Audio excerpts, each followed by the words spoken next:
Hey guys, Squatch here. So in this video, as you can see behind me, I have what is to be a Dillon RL1100. And to get this press, I had to order it in a caliber that I don't normally reload in a lot of volume. So I really need this pressed for 9mm. So we're going to be putting it together. It's set up for 308. We're going to disassemble everything. It's also got a large primer system in it that we're going to have to convert over to small primer. So there's a lot of work to do. But in this video, I just want to get this press put together and ready, because this is also the candidate that we're going to use for our new Mark 7 auto drive that's sitting on the other bench over here.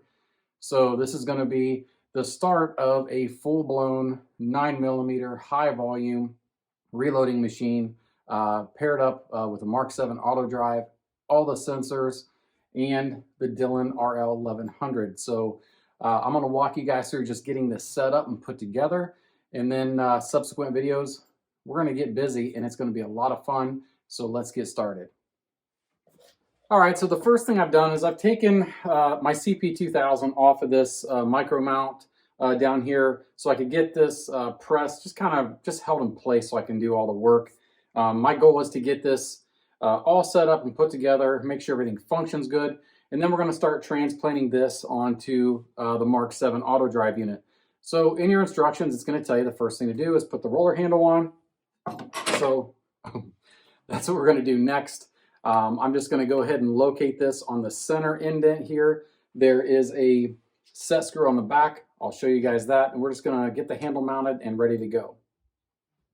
All right, so right here on the side of the press, this is where your roller handle is going to go. There's a 3/16 set screw here. We just need to back it out enough so we can find those center detents there. So we're just going to go ahead and slide the handle in. And again, we're going to go on the center detent. And I'm just going to kind of wiggle this around a little bit until I know right there I found the detent. And then we'll go ahead and get it snugged up and call that good.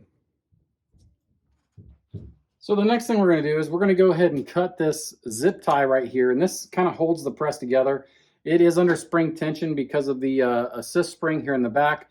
And that's why Dillon wants you to go ahead and put the handle on, so you can go ahead and hold the press down in place and then cut that zip tie with a pair of side snips. Just like so. Remove the zip tie, and then the press should cycle all the way up. Just like so. Perfect. All right, the next thing that we're going to do is we're going to install these post studs here. This one we are going to do first on the bottom, and we need to make sure that we take the provided 5/16, I believe, washer, and go ahead and thread that into the base of the press like so. And you can also, while you're at it, just double check and make sure that you got it tight. Grab you a small Allen wrench. I believe a 3/16 will fit in here just fine. And just make sure you get it nice and snug. So the next thing we're going to do is put on the empty case bin bracket right here, and then also the next post stud. All right, so putting our cartridge bin bracket on, it's going to go on the press just like this. We're only going to put the bolt into this front hole, and the reason that is because our other post stud is going to go in here. So we're going to take a 7/32 Allen key and go ahead and just kind of get that just snug. We're not going to get it super tight right now, and we're going to go ahead and take our other post stud and thread it in the other hole like so. I'm going to do that by hand, and then we'll go ahead and get these cinched up here nice and snug with our Allen key. And then again, we're going to take our 3/16 Allen wrench just to give it a little bit more torque, and we should be good on both of those. The next thing we want to do is get our case feeder support post installed, and to do that, we're also going to, I'm going to lose everything here, we're also going to install the case bracket support, and there is a hole here that corresponds with this bottom hole, and what we want to do is make sure that we get them lined up in such a way that this back tab here on this bracket actually rests against the case feeder support arm or post. So what we're going to do is we're going to go ahead and get this bolt started through there, put our bracket on, make sure our foot's in place. The directions do call for a washer, so we're going to get that installed. And then we're going to finesse this onto that bottom post there and get it hand started.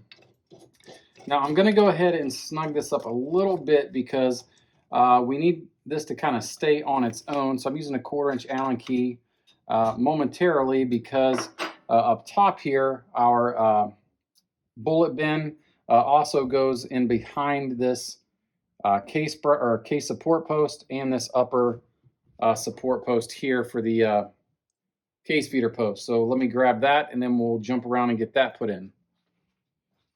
All right, so this bullet bin bracket's going to slide in behind here, and we're going to put the support post bolt through this bottom hole, and in the top hole here, there's already a pre-installed threaded adapter here that's going to have a bolt that's going to correspond there. So what we're going to do first is get this put in behind here, the bottom hole, and we're going to go ahead and install our through bolt and do a little bit of wiggling and then get that installed. All right, so I got this bottom bolt installed, and then we're going to take this other 1/4-inch bolt or 1/4 bolt here, get it hand started, and we're going to run it in as far as we can by hand. We're going to make sure that we get, everything squared up, right here, so everything's even before we button things down permanently. But we're going to go ahead and take our 1/4-inch Allen key here, make sure that we're square here in the front, and just give that a little bit of love, snug it up a bit. And then for our 1/4-inch or 1/4 bolt, need to grab another Allen wrench here. I'm guessing it's a 5/32. And we'll go ahead and get this tightened up as well. So now we got everything snugged up and everything is secure, so let's move on.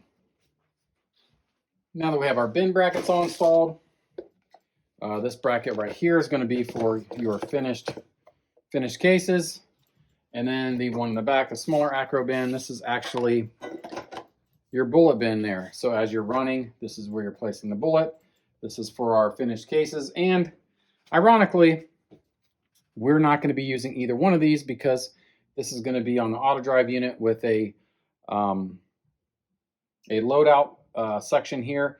And then also we're going to be running the double alpha bullet feeder. But again, I wanted to get this press set up so we could at least confirm function before we start marrying it up to that Mark 7.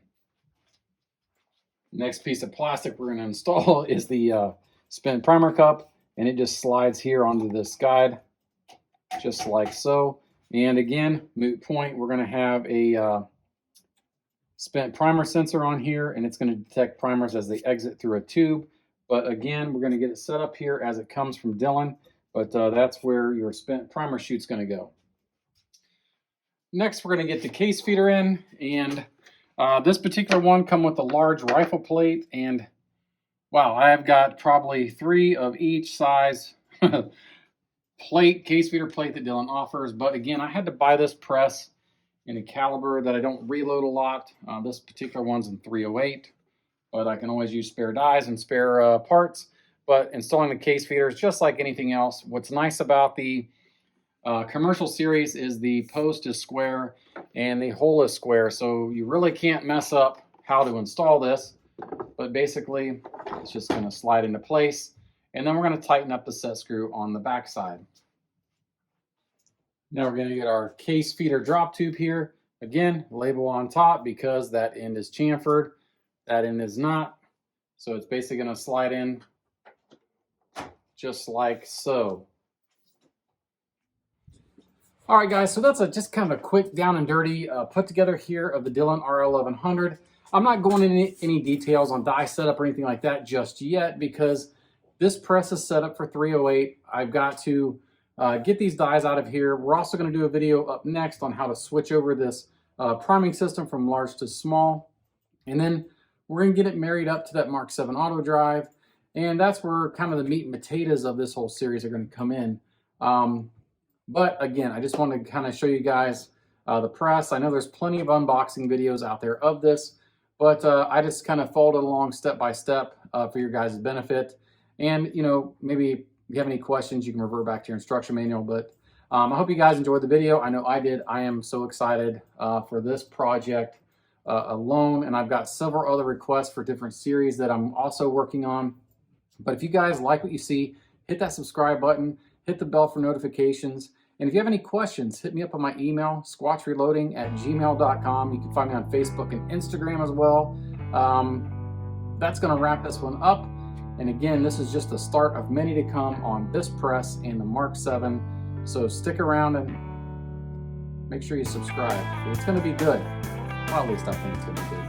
But I appreciate you guys so much.